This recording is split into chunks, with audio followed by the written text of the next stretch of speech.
Om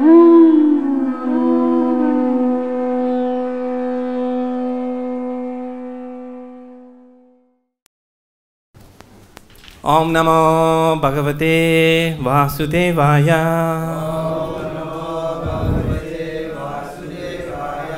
Om Namo Bhagavate Vasudevaya.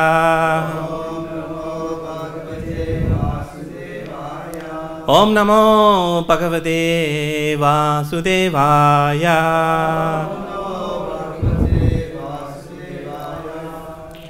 Hare Krishna.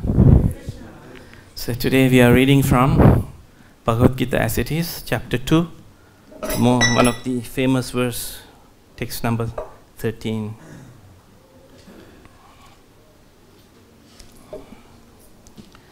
We'll, word to word, we'll repeat and then we will read the Sanskrit shloka.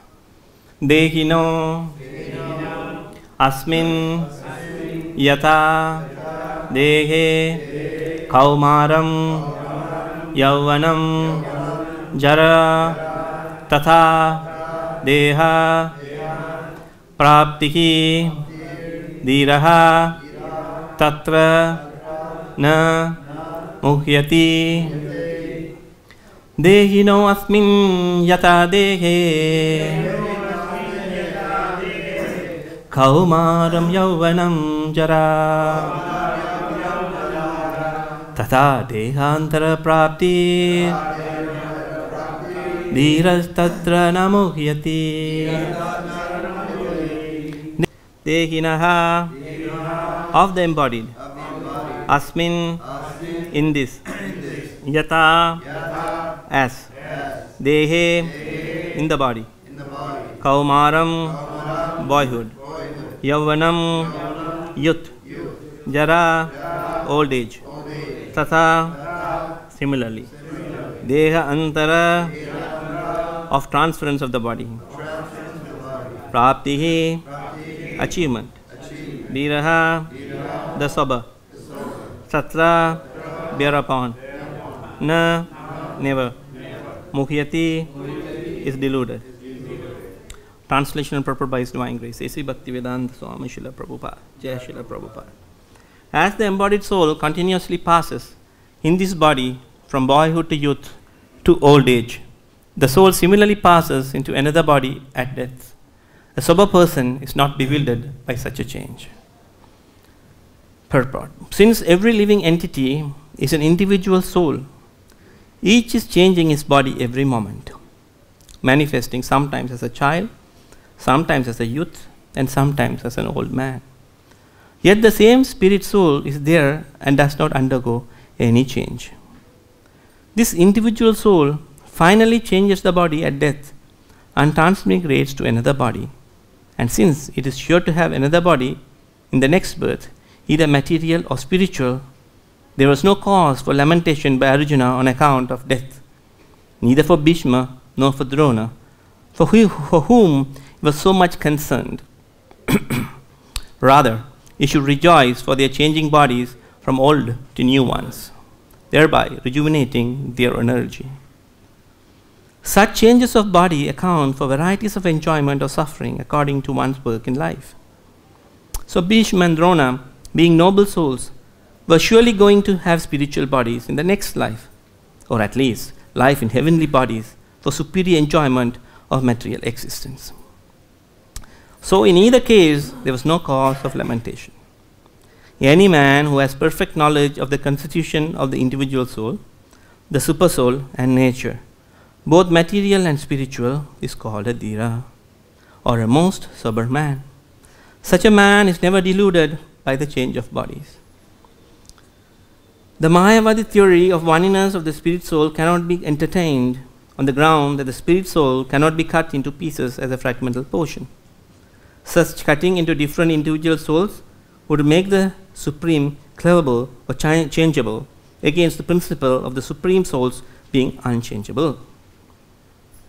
As confirmed in the Gita, the fragmental portions of the Supreme exist eternally, sanatana, and are called shara. That is, they have a tendency to fall down into material nature. These fragmental portions are eternally so, and even after liberation, the individual soul remains the same, fragmental. But once liberated, he lives an eternal life in bliss and knowledge with the personality of Godhead. The theory of reflection can be applied to the supersoul, who is present in each and every individual body and is known as the Paramatma. He is different from the individual living entity. When the sky is reflected in water, the reflections represent both the sun and the moon and the stars also. The stars can be compared to the living entities and the sun or the moon to the Supreme Lord. The individual fragmental spirit soul is represented by Arjuna, and the Supreme Soul is the personality of Godhead, Shri Krishna. They are not on the same level, as it will be apparent in the beginning of the 4th chapter. If Arjuna is on the same level with Krishna, and Krishna is not superior to Arjuna, then the relationship of instructor and the instructed becomes meaningless. If both of them are deluded by the illusory energy, Maya, then there is no need of one being the instructor and the other the instructor. Such instruction would be useless because in the clutches of Maya, no one can be an authoritative instructor under the circumstances. It is admitted that Lord Shri Krishna is the Supreme Lord, superior in position to the living entity Arjuna, who is a forgetful soul, deluded by Maya.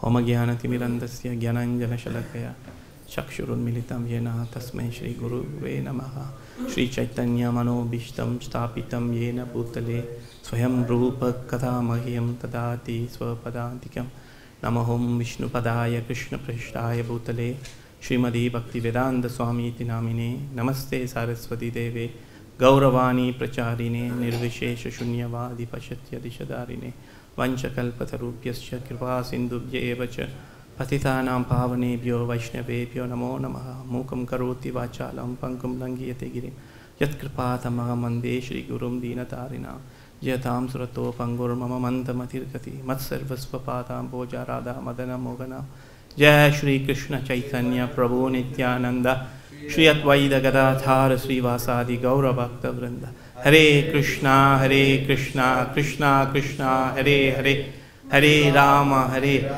Rama Rama Hare Hare.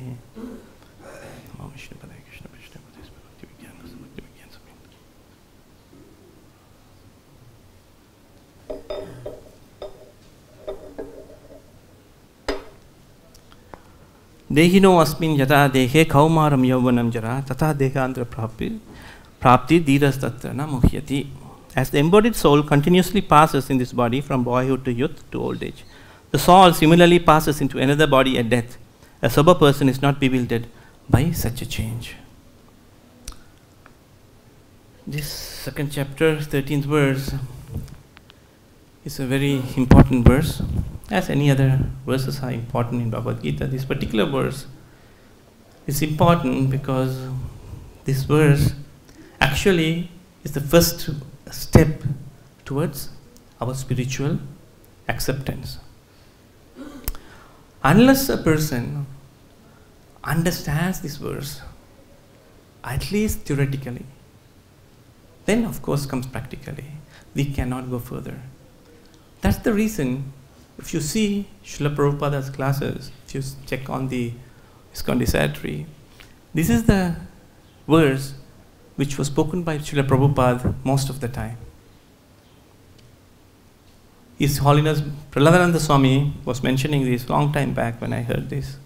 He said, those days, the early 60s, they did not have this much facility of, making phone calls or recording well, they were recording, but they could not hear the classes. They didn't have their individual mics or speakers.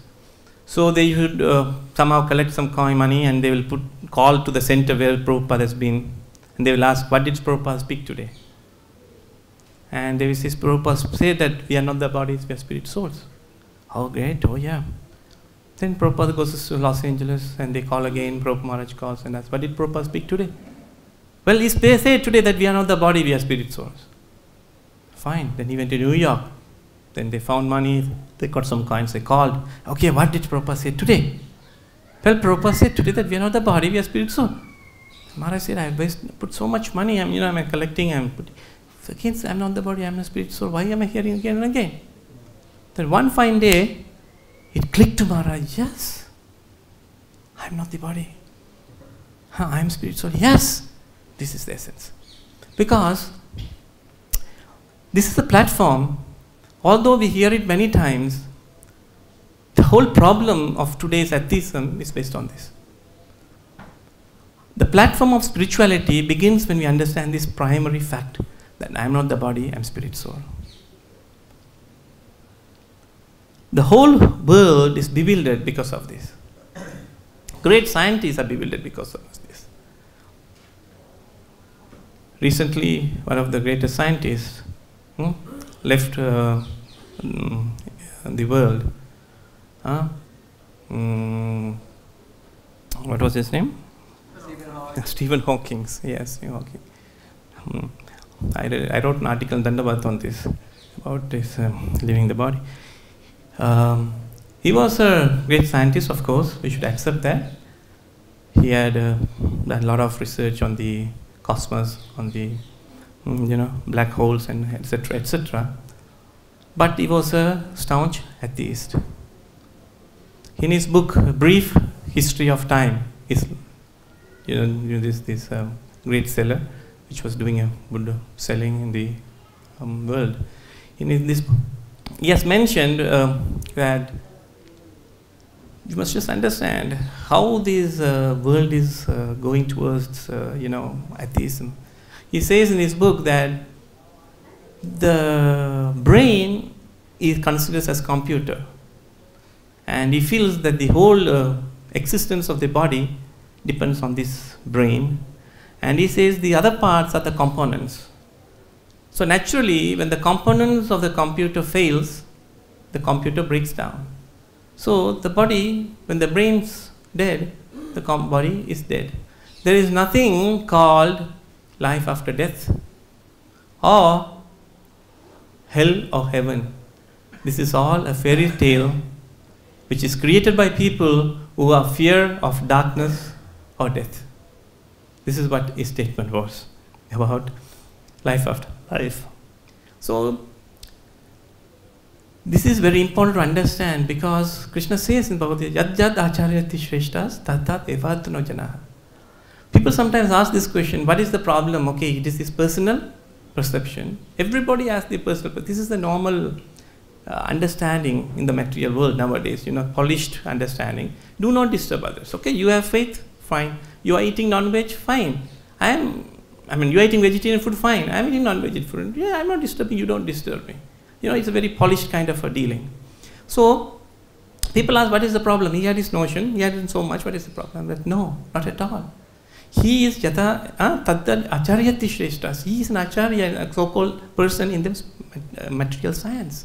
And whatever he speaks, whatever he writes, the others would follow, would listen. Because of his book would have cost another 10 times at least more.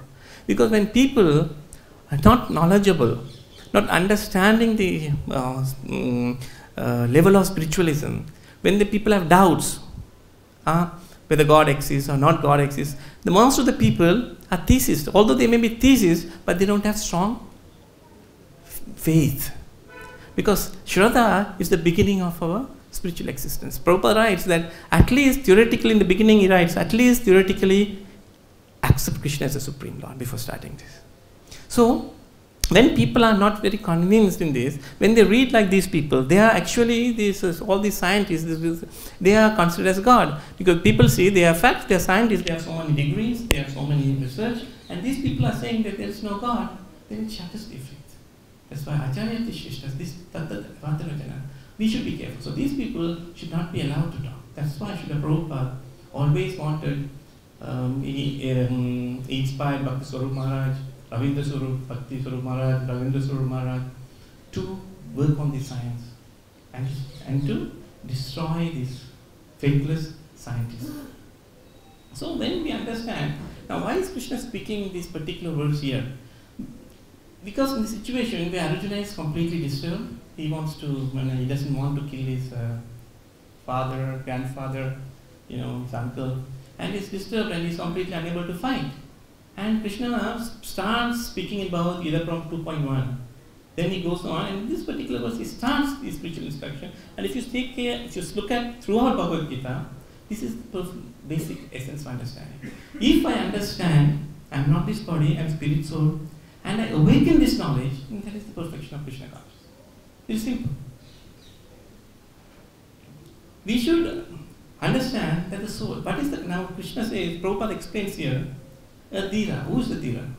A sober man. Who is a sober man? Who doesn't get angry, who is very calm, who doesn't, agitate others. Yes, but according to spiritual science, according to Srila Prabhupada, sober man is a person who understands Jiva, Paramatma, Ishvara, and Prakriti.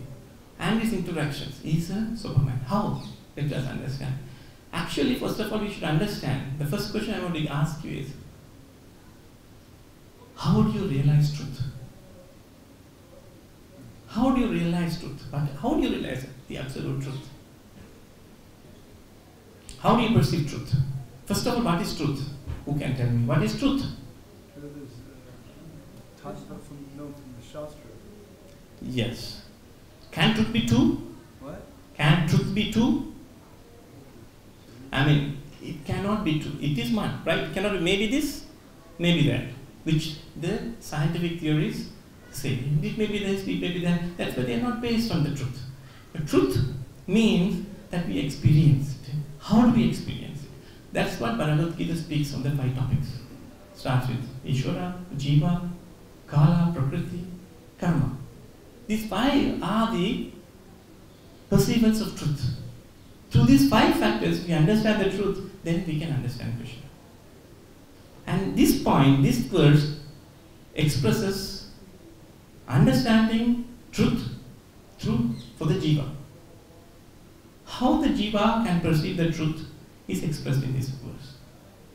As jiva, we are all sanatana, we are all eternal. And Krishna says in 15th chapter, Mayavamsa jiva loka jiva sanatana. We are all part of the Lord. Therefore, the Lord created, if you see the cosmos, the material creation, the material energy, it is lifeless. It is matter. Matter is lifeless, and the creation is lifeless. That's why the inferior energy was impregnated by the Lord by a superior energy, the jiva. Therefore, the world, the creation became meaningful.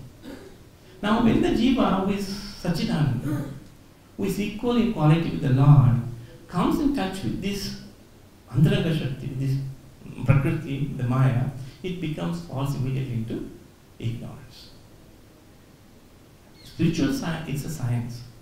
You should accept it that it's not mythology. This is only Srila Prabhupada brought it in such a scientific way that everybody could practice it and understand how it works. Otherwise, my father is doing, I am doing it, my grandfather is doing it, I am doing it.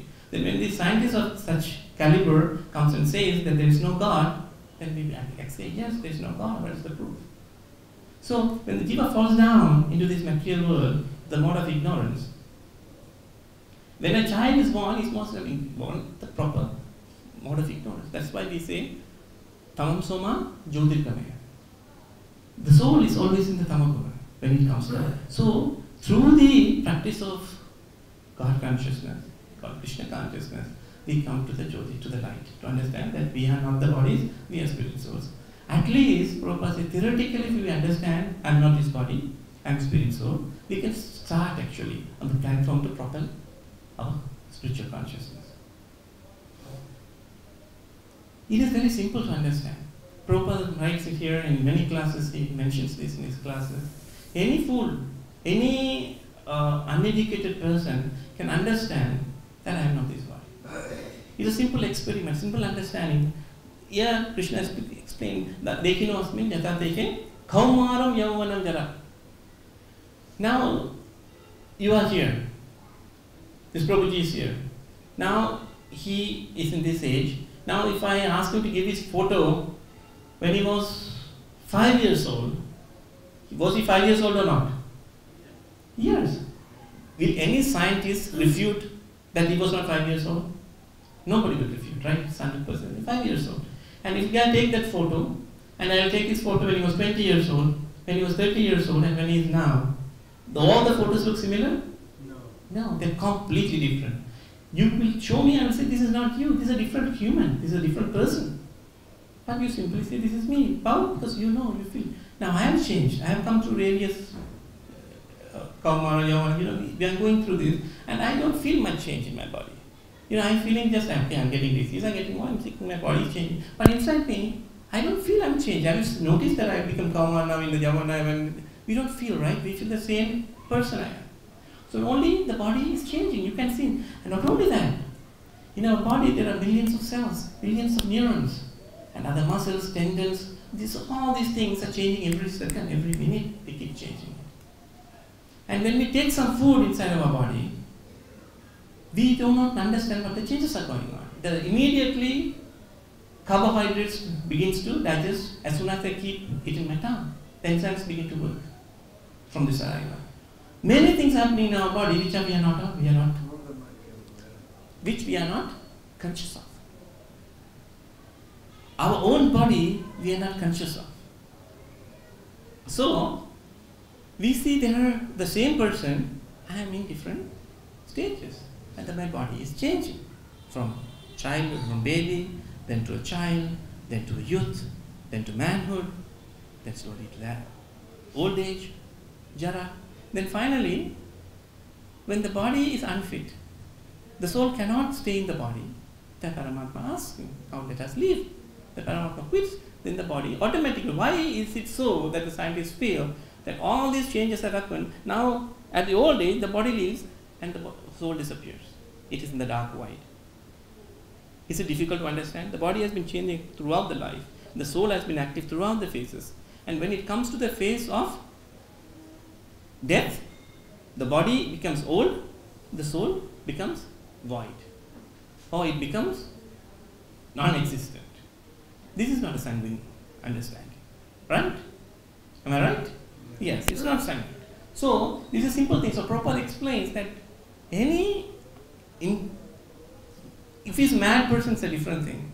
But simply who has any little knowledge, intelligence can understand that he's been changing the body. And he will change after this to take another body. And again the cycle starts. Now, the same applies when they say there is no birth after death. If I ask you, there are simple experiments. Just you have to open. This is why I call Amagyana Timilandasya. This why we will speak after this. Why people cannot understand this. Why scientists cannot understand this. If I ask you, how old are you? What's your name? Bhaskar. How old are you? 26. Can you tell me, today what is the day? Today is 18th March, 17th March, right? 17th March. Can you tell me, were you existing on 15th March? Yes. 100%? Yes, now it's 6 o'clock. On 15th March, 6 o'clock, what were you doing? At 5 o'clock? 6 o'clock on 15th March. You were here. I think I was here, yeah. You were here, not sure. Took some time. I'm sure. Please I'm tell. just going through, I'm like in a dream nowadays. Tell me, in 2012, March 17, what were you doing? No clue. No clue. But are you sure you were there? I was existing, yes. You 100%. Yes. Any doubt? No. What about when you were 15 years old, March 16, what were you doing? No clue, I don't remember. But if you don't have a clue, science says that you don't exist. You existed, right? 100%. Can anybody deny your existence? No, 100%. So what about when you were 3 years old? You remember anything? 1 year, you remember anything? Nothing. Clueless completely. What? It is sure you were there when you were 1 year old? Yeah. What about when you were 6 months old? What about when you were 1 month old? You were existing? What about when you were in the womb of the mother? No. You'll go back. It is true. Up to that point it's true, but these so-called nonsensical scientists, they'll deny that you didn't exist before and you don't exist after. This is called the ostrich consciousness. The ostrich, when it's being chased, what does it do? Goes in the hole, puts his head in the hole. In the hole, and he thinks that nobody will see me. Right? This is what the scientists do. They do not. They think that okay, I'll do all. I mean, I'll do whatever I want. Nobody will care for it. I mean, I'm saying this is Veda-Vakya. So this is Prabhupada says because Maya Bhagita Gyan. So these people, simply they will not understand because Prabhupada once asked this question. Somebody asked this question to Prabhupada that why do these so-called scientists, educators, I mean, learned intellectuals are not taking to Krishna consciousness so easily. So they said, Prabhupada simply answered with one question. What do you think Prabhupada answered? Why could they not take to Krishna consciousness? Is that they are not sincere. The only one thing Prabhupada answered is they are not sincere. You understand? We need only sincerity, not qualifications, to simply understand that I am not this body and spirit soul. That's why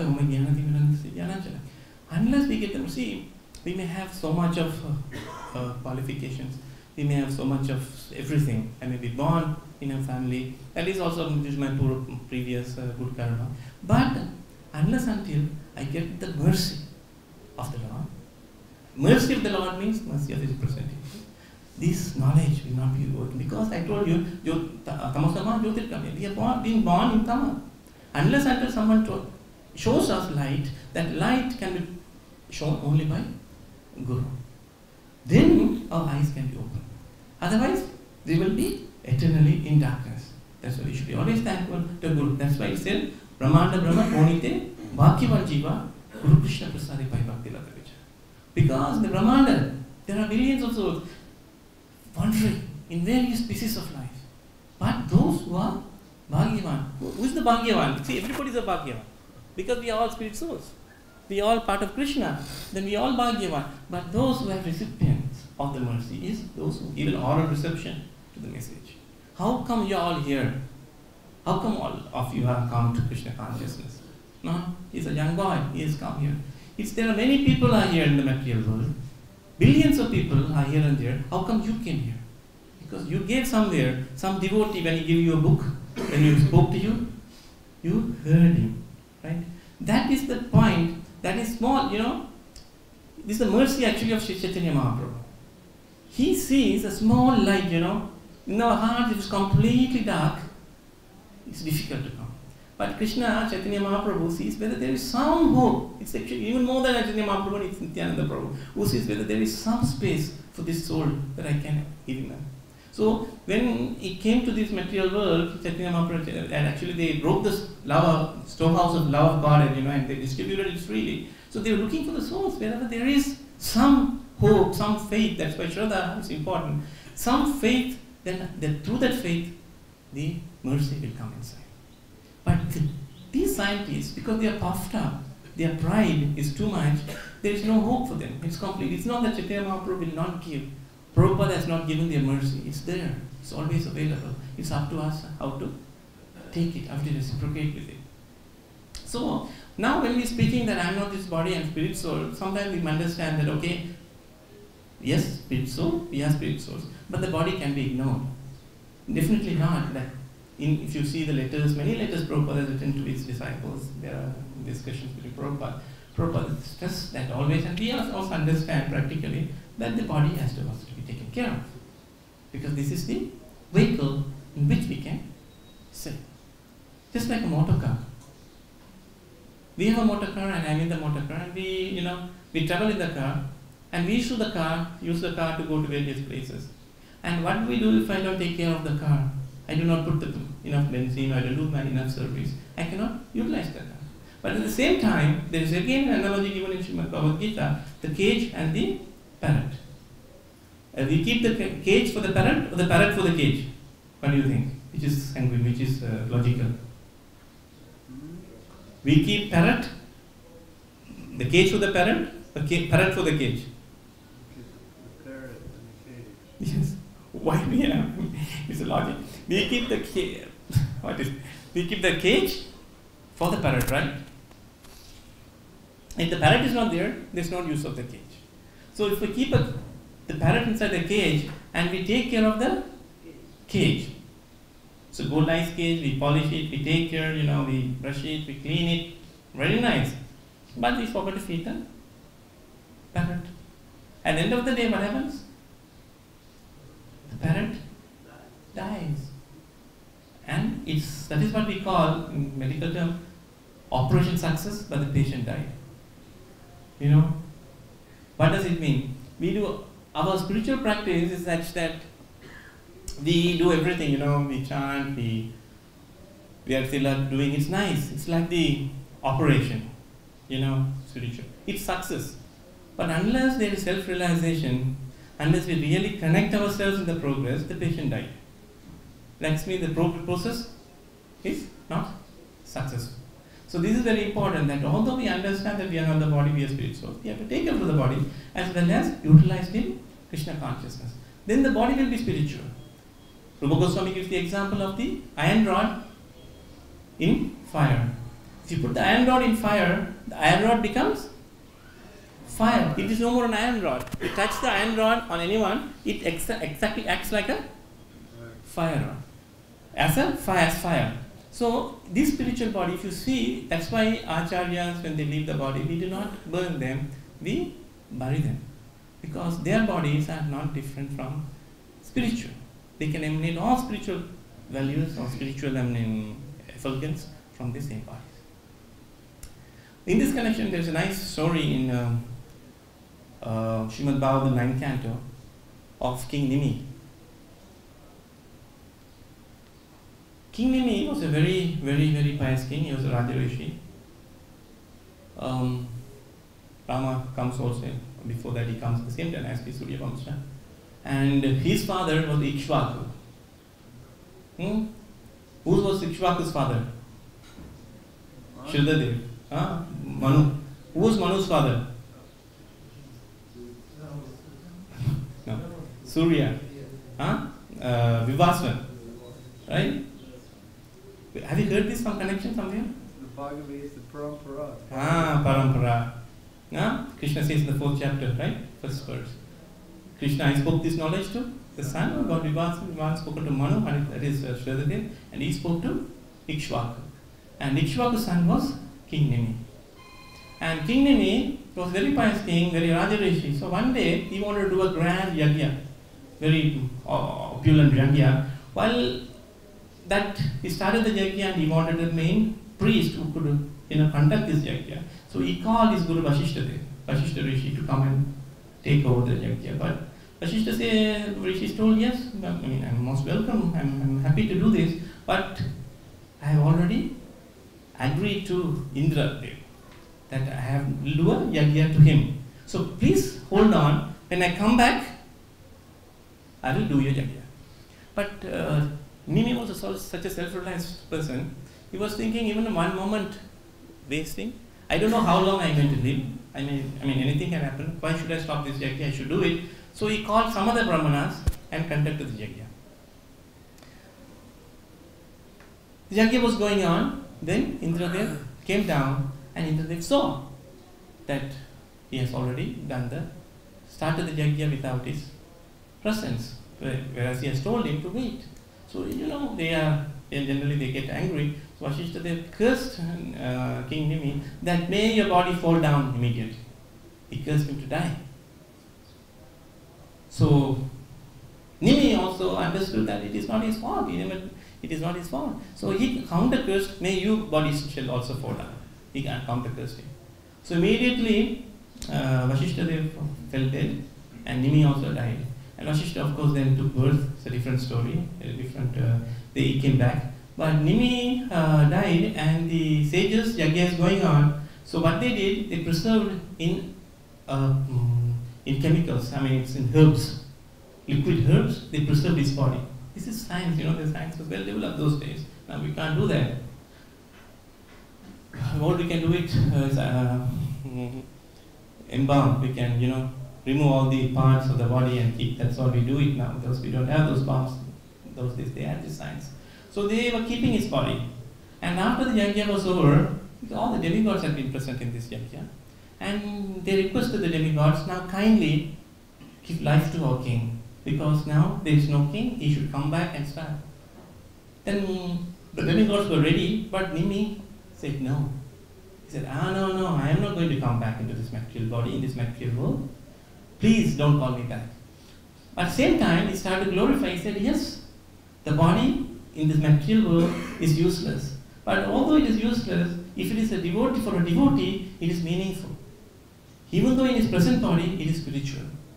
So they can transgress any kind of obstacles and live in this material world with the same spiritual understanding or spiritual atmosphere. But for me, I am not, he feels he's not qualified. I do not want this material body. Again, I have to undergo the changes. So let me not be in this material. So the demigod says, Tathastu, fine, you do not want to be here, let him go back and be an associate of the Supreme God. So why? He left the spiritual world. Now what did the sages do? They churned his body. They churned his body. From his body, churned body, who came out? King Janaka. This King Janaka is not the same king of father of Sita, but yes, father of Sita came after 4 or 5 generations in the same dynasty, so he was also called Janaka. So from there, you can understand, although the body, these kings, they do not want it. And just put yourself there.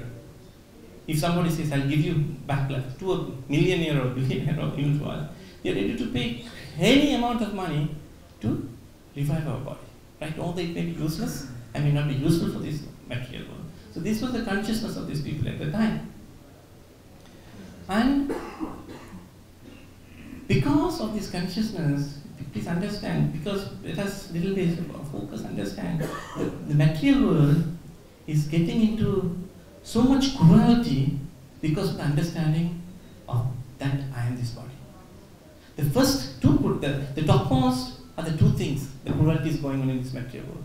One is animal slaughter, and the second thing is abortion. The main reason for abortions, which in medically they keep it a very nice term, MTPs, they call it medical termination of pregnancies, so that it sounds nice, medical termination. The main understanding that they do these abortions, and every day, if you calculate these calculations, millions and millions of bodies are being terminated, killed. I mean, it's actually murdered because of the understanding that there is no existence of the body or the soul inside the body.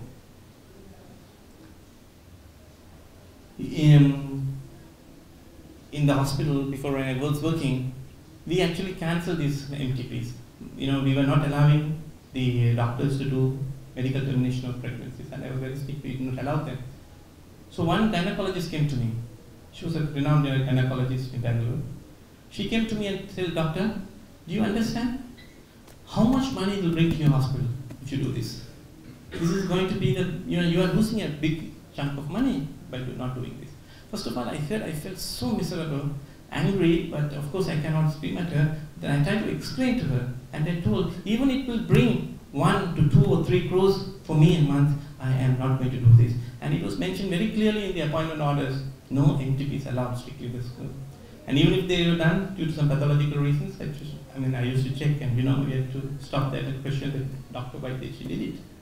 Because we have this understanding, some spiritual understanding, which will propose mercy, we could execute it.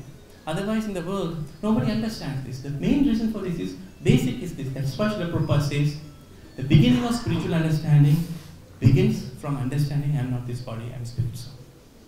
If I don't understand this basic concept, comes into practice, how do I practice that I am not a spirit soul? That is second thing. At least mentally if you understand, okay, I am not this body, I am a spirit soul, then I will understand, at least I will question, what is spirit soul? What is my relation with the Lord? What is my execution? So this is very important to understand and practice in the beginning.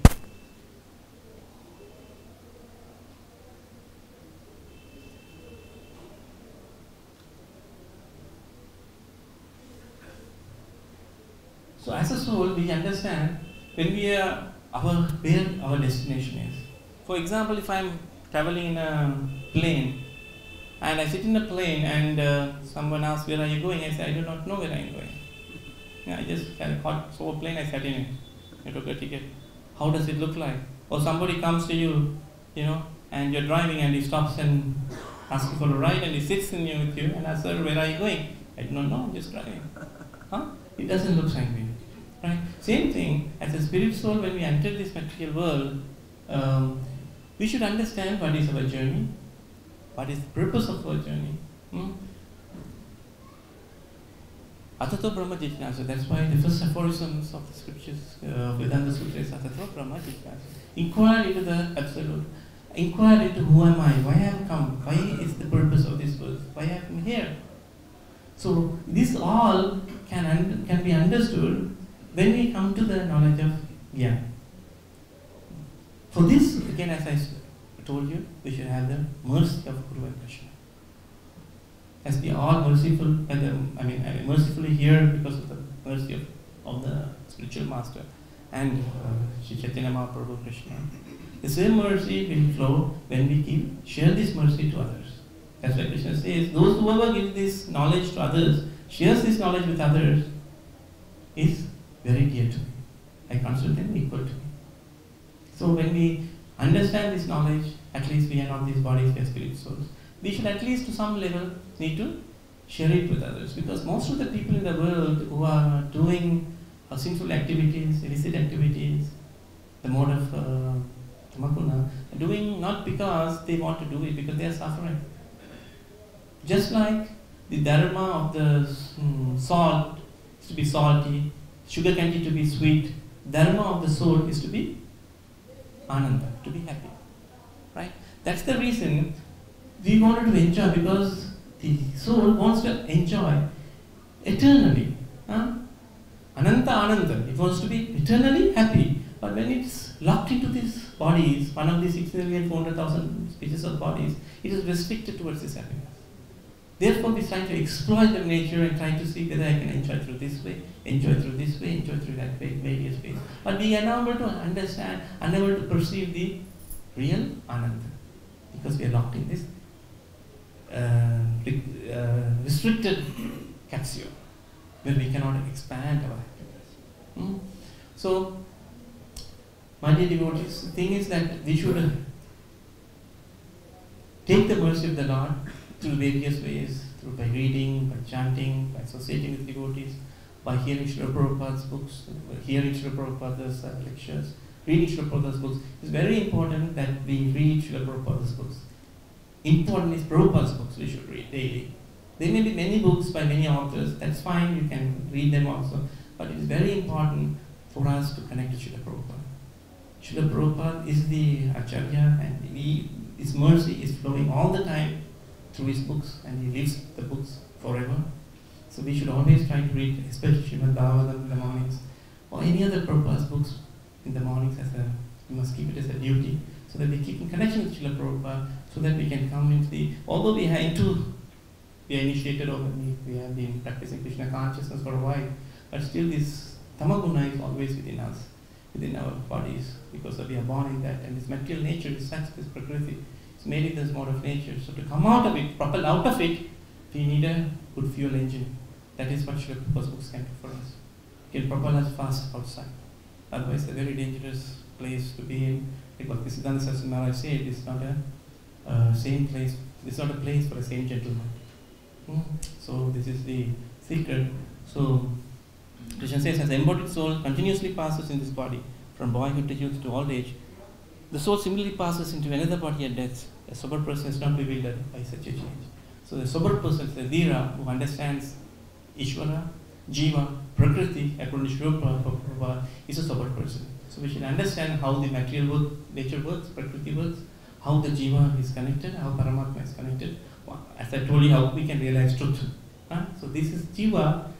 How the Jiva can realize truth is through this verse, which we have understood today. So practically, we may take time to understand, to comprehend, to perceive that I am not this body, but theoretically if we start accepting and understanding, then the best thing that can happen is no scientist can disturb us. No one could say that no Stephen Hawking, no scientist can tell that you are the body and there is no hell, there is no heaven, there is no rebirth. He cannot shake you. Otherwise, we will be shaken and we will forget our eternal constitutional position as jivas. I think I'll stop here. Thank you. Hare Krishna. Hare Krishna. Any questions, any comments? Kindly please use the microphone. Because Sarvati Mataji has specially told that everybody should use the microphone. Krishna. Just medical questions. Yes. Just like when a person is very serious and is about to die, and still we give him the treatment and we see that how he should be alive. So why don't these medical people, they understand now giving him medicines and giving ventilators and this one keeping his body alive for maybe 10 days, 15 days or maybe 1 month or 2 months, and ultimately he has to leave the body. And why this medical treatment is necessary for him? First thing is, it is important because hospitals should survive. So they have to keep, they are keeping the body even after death, you know that? They keep the body for 2 days on ventilator when the body is already, passed. So this is a completely commercial thing the hospitals are becoming. It's not a safe place. In India, you have to fear to go to, it's actually very sad. People are feared to go to hospitals because of, So, this is Kali Yuga. You see the symptoms. Yes, they keep it. One thing is that, yes, it is the duty of a doctor to try till the end of the, until he leaves the body, he has to try to keep him alive. So this is his dharma. So he does that. And we try that way because even if I am a devotee, if you go to Bhakti-Vedanta hospital in Mumbai, it's a devotee hospital, but they will not move the ventilator just because they didn't go back to Krishna. They will not do that. They will keep until the last moment. We will try so that you survive. So that is our duty to do that. And then whatever happens, yes, we do a different procedure in spiritual hospitals and mental hospitals. They do different procedure. As we try, because the body is useful, we can be here, we can maintain to Krishna consciousness, develop this consciousness. Oh, another question. You were speaking about sannyasis. We should bury the sannyasi. We should burn them. So because this body is made of 5 elements, so these 5 elements, when you burn it, merge into that 5 elements. Yes. So if you are burying also is the same, also is merging also in the 5 elements. So what is the difference? Can you say some difference of the sannyasis and regular? It is not gross, it is subtle. Because when because if you see, they even have Pushpa Samadhi. They have to keep the flowers that was put on the bodies, we keep them as samadhis. So whatever touches their body becomes eternal, and their presence is always there. So when we keep the body and we have samadhi of Srila Prabhupada, and it's there eternally, it will be there. So we don't burn it, it's I have to say, it's a tattva. We can say that yes, this body is not burnt, and the acharya is eternally living. So we do it as a thing that, although the body may, I don't know, of course, materially and according to science, the body should dismantle into the thing. But the understanding is the acharya is ever living eternally, and he gives us, and we feel that his presence there. It's more subtle than gross. Yes, bro.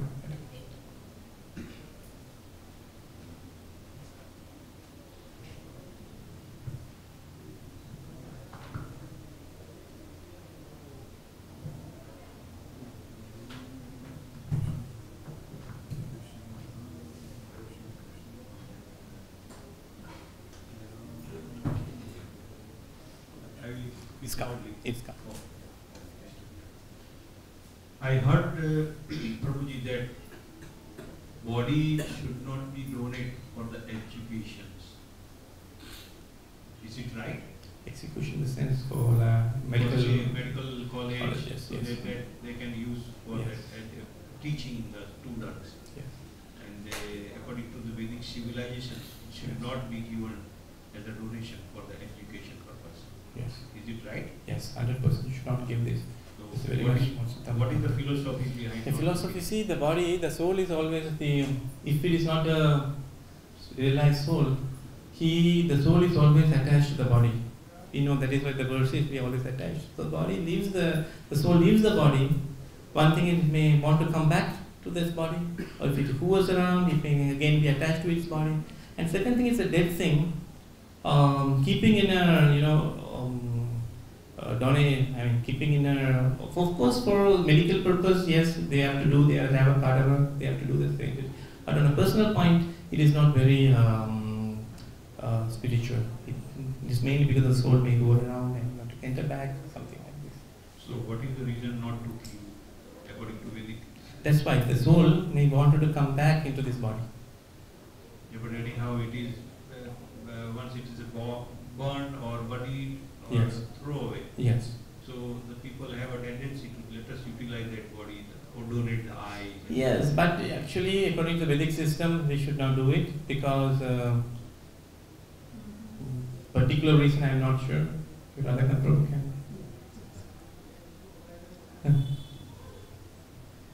So, I mean, I'm not sure why. Main thing, one thing, the soul is that we say is because it comes back. But why we couldn't donate the eye and body? Because see, actually, this is a temple. Body is a temple. That's how we have to consider it. Because the soul has come into this body. There is a nice thing in Tamil, Nirmala. Nirmala is one of the saints in Tamil, where he expresses the body as a temple. You know, what is, this is eye is the entrance of the temple, this cobra. Is a beautiful analogy of the body compared to the temple. Of course, it's a little Mayavad, but he says how the body should be maintained. Because we have Paramatma in the heart, we have Jiva in the heart. So if you pluck off the eye, giving of the eye, it doesn't actually, on the spiritual perception, it looks not very, it's a little gora, it doesn't look very same. This is the reason that, we don't do it. Every spiritual understanding is scientific and maybe further more reasons there. But as of now, I understand this is the reason that, it's a temple. We should have respect for the body. We should not treat it that way. Thank you, Maharaj. Yes, bro. All right, go ahead, knock yourself out. Hare Krishna. Hare Krishna. Thank you very much. Doctor, I just wanted to verify what you said regarding the Krishna conscious understanding of a patient who is basically brain dead, but it still has cardiac output, and he is on an assistive machine. So the Krishna conscious understanding is that the plug should not be pulled, that the living entity inside that body should live out its duration, regardless of what the brain waves register. Is that correct? Yes, see, medically when we say brain dead, means the person is dead. Which is what our medical understanding is. Once brain is dead, then you are just a vegetable, you are living, and you can now turn off the ventilator. You give the option to the attendants, patients. But according to spiritually, as far as the soul is there, the jiva is still present, and the body is still alive. So this is the two contradictions materially. So of course we should not artificially switch it off. It should take its time, because certainly a jiva has a particular period of time to be engaged in this. That is designed already by Brahma, already by the Kala, by time. It is very purely scientific. And who am I to kill? It's like a death or a suicide or a murder. Alright? So we don't have permit that. So spiritually, yes, definitely we should not do that. It is not appropriate. Only when I come to India do I see people dying and dead. Unfortunately, I live in America, where everything is swept, hush, hidden. Death is hidden in America, even though America is a place of preeminent death of all types of living entities. Still, you don't see, hear, or actually see the physical presence of a body without a soul. A while ago, today, I witnessed Vrindavan going to the funeral procession of a resident who just passed on. So every time I come to India, I see the difference between life and death, and it's like a realization. But unfortunately, in the country I live in America, everything is hush-hush, hidden, cleaned up, not exposed to the public. Yes, it's very nice. I mean, actually, it's a big philosophy that you have told me. Because people have fear of death. They don't want to die. And when they see somebody, it's completely two different understandings. They don't want to see death because, again, the Auschwitz philosophy. They see that, okay, I don't see death, and I will not die. And if I see death, then I get a fear. I may also die, and I can't enjoy. And there will be so much disturbance. I don't want to be disturbed. Western philosophy is enjoy, be merry. Much you can. But in India, the Vedic philosophy is different. From the very beginning, we remember death. Especially if you see Saivites, they appear vibhuti, this holy ash. This is to remind death. One day we will become ashes. They don't know now, they just apply. But actually it is to remind the day that you will become one day ash. So this our philosophy is ingrained in our traditional system of Indian culture. Day to day, everything we do is to remember God, to bring God in life, and to remember death. And so death is there. What is death? Then we know what is death. Then we have to prepare ourselves. How to prepare is only through God consciousness. That's why they take the body. See, this man is dead. He has lived his life all like this. Now see, he's dead. He's no more. So he may be a rich man. He may be a millionaire. So people say, oh, yes, one day I will also become. It may not sink and they may again go back, but at least to have a ingrained, it ingrinds in our heart. So yes, it's very true. This is the Western and Eastern understanding. Thank you very much. Thanks. Okay, Prabhu, I think he's waiting for a long time. Please, last question. When you're preaching to an atheist, a lot of them, they give the example that God doesn't exist, and ultimately it depends on Krishna and an individual to surrender to God. But sometimes when I'm just reading books or preaching to people, how can, even on the ninth offense is to preach to the faithless, but sometimes I'm preaching, and what's the best thing to convert this person or to get this person to realize that God is a person or God is Allah? A lot of people, they say, no, God doesn't exist. And how do you get even if you're talking about scientists, they don't believe in God. Ultimately, it comes down to Krishna and the individual. And how can you preach to somebody to try to get them to understand what God is alive? Yes. Actually, saying, Prabhu, with my strength, with my energy, I may not able to do this. Actually, because of Prabhupada's mercy, we are going outside and fearlessly preaching, because the empowerment of Prabhupada. But this is a great job. It's not possible actually to even convince one person, because they are so much in the mode of ignorance and enjoyment that they are not able to understand. That's why Prabhupada said, you read my books and give my books. Prabhupada said a person just touches the book, will be valued. Read one word, it's miraculous book. Prabhupada has done miracle. If these books are miracle, medicines, you just put the book in his hand, you take it back, doesn't matter. One day it may work magically. Don't worry, because I cannot make devotees. It's Krishna can make devotees. I am not to make any devotee. Because I'm working in Gurukula. Once I asked His Holiness, what is the name? No, I'm working in Bhakti-yoga Gurukula, Vrindavan. So I was asked one day to Vasudev Maharaj was here, I was giving some treatment. So I told him that Gurukula, we are putting some of our heart and soul and we are trying, but not everybody can make devotees. He said, you don't make devotees, you cannot make devotees. You are giving them the seed.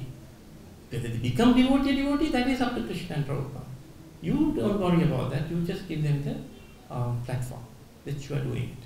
So exactly like that, you don't worry, you give the book, let him touch the book, you're doing a great job. Maybe Mataji have any questions? No, thank you. Srila Prabhupada ki Jai.